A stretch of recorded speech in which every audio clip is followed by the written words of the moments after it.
So এখন আমরা ফিরতেছি এবং ফিরতে ফিরতে ওই যে দেখা যাচ্ছে কেওক্রাডাংয়ের পাহাড়, আর ঠিক অপোজিটে বগা লেক।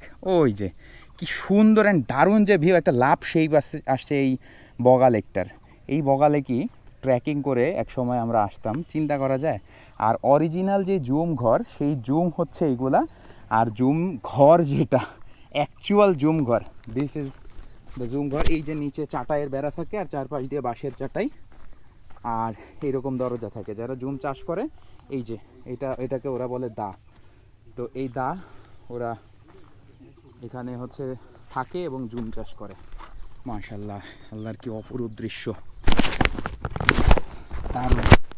এইরকম ভিউ কোটি টাকা দিয়ে আসলে পারচেস করা যায় না। এ কারণেই যারা কোটি কোটি টাকা আছে তারা এই ধরনের ভিউয়ের ফিলিংস কোনোদিন নিতে পারে না, আমার বিশ্বাস। হয়তো বা এখানে এসেও তারা রাইট, এখানে এসে হয়তো বা তারা 5 স্টার হোটেল খুঁজে বা সামথিং এলস, কিন্তু প্র্যাকটিক্যালি ওইটার মর্মার্থ বা ওইটার যেই ফিলিংসটা, সেইটা এই র ফিলিংসের মতো কাজ করে না। সো আপনারা যত বেশি বেশি পারেন কোটি টাকার ভিউ দেখার জন্য বাংলাদেশ এক্সপ্লোর করেন। বাংলাদেশে অনেকে মনে করে যে বাংলাদেশে অনেক কিছু নাই, অথবা ট্যুর করতে গেলে বিদেশ যেতে হবে, ফরেনে যেতে হবে, থাইল্যান্ড, ইউরোপ, অস্ট্রেলিয়া, আমেরিকা, এইসব জায়গায় যেতে হবে। আপনি আগে বাংলাদেশ এক্সপ্লোর করেন, তারপরে আপনি অবশ্যই পুরো পৃথিবী এক্সপ্লোর করেন, কোনো সমস্যা নেই।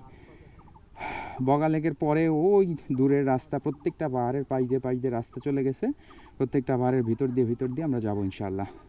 ফিরতেছি, দেখা হচ্ছে।